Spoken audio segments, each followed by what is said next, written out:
దాత్రి కేదార్ వచ్చి కౌశికిని కాపాడడంతో ఆ తర్వాత కౌశికి అలా జరిగినందుకు చాలా బాధపడుతూ ఏడుస్తూ ఉంటుంది. వాడి చావుని వాడే వెతుక్కుంటూ వచ్చాడక్క, వాడికి ఇప్పటి నుండి దినదిన గండమే, వాడిని నేను అస్సలు వదిలిపెట్టనక్క, వాడి చావును చూసే వరకు నేను అస్సలు నిద్రపోను అని కేదార్ ఉగ్రరూపం చూపిస్తూ చెప్తూ ఉంటాడు. ఇక వైజయంతి ఏమీ కాదులే అమ్మి, ఇప్పుడు నువ్వు బాగానే ఉన్నావు కదా అని చెప్తూనే నిషి వైజయంతి చాలా కంగారు పడిపోతూ ఉంటారు. ఈ కేదార్ ఏంటి ఇలా మాట్లాడుతున్నాడే అని అనుకుంటూ ఉంటారు. తర్వాత గదిలోకి వెళ్ళి అత్తయ్య ఇప్పుడు ఇదంతా మనమే చేశామని ఆ కేదార్ జగదాత్రికి తెలిస్తే ఏంటత్తయ్య మన పరిస్థితి అని నిషి అంటూ ఉంటుంది.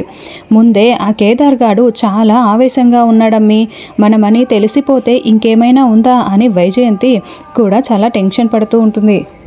దాత్రి అయితే కౌశికి కీర్తి పాపని ఒళ్ళో పడుకోబెట్టుకొని బాబుని కూడా ఒళ్ళో పడుకోబెట్టుకొని ఒక పక్క జోకొడుతోనే ఇంకో చేత్తో రివాల్వర్ పట్టుకొని ఆ రౌడీ వెధవని తలుచుకొని చాలా కోపంగా రగిలిపోతూ ఉంటుంది. తర్వాత కేదార్ ఇంటి బయట ఉన్న ఆ కార్ దగ్గరికి వెళ్ళి ఆ కార్లో ఏవైనా ఆధారాలు అడ్రస్ లాంటివి దొరుకుతాయేమో అని మొత్తం చెక్ చేస్తూ ఉంటాడు.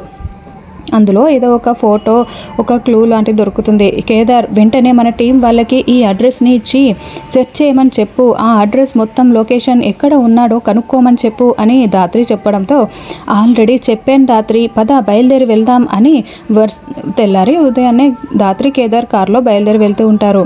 కార్లో ఏదో ఒక ఫోటో అడ్రస్ దొరకడంతో దాని ప్రకారం ట్రేస్ అవుట్ చేస్తూ వాళ్ళు వెళ్తూ ఉంటారు. ఒక రౌడీ ఒక పాతబడిన బంగ్లాలో కూర్చొని ఇంకా డ్రగ్స్ పీల్చుకుంటూ ఉంటాడు. అప్పుడే దాత్రి కేదార్ అక్కడ లోపలికి వెళ్ళి వారి దగ్గరికి వెళ్తూ ఉంటారు.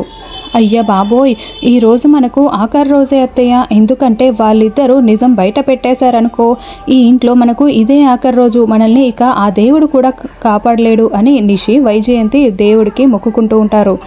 తర్వాత యువరాజ్ ఇంటికి వచ్చి వీడి కార్ ఏంటి ఇక్కడే ఉందేంటి అని చాలా షాకింగ్గా చూస్తూ టెన్షన్ పడుతూ ఉంటాడు.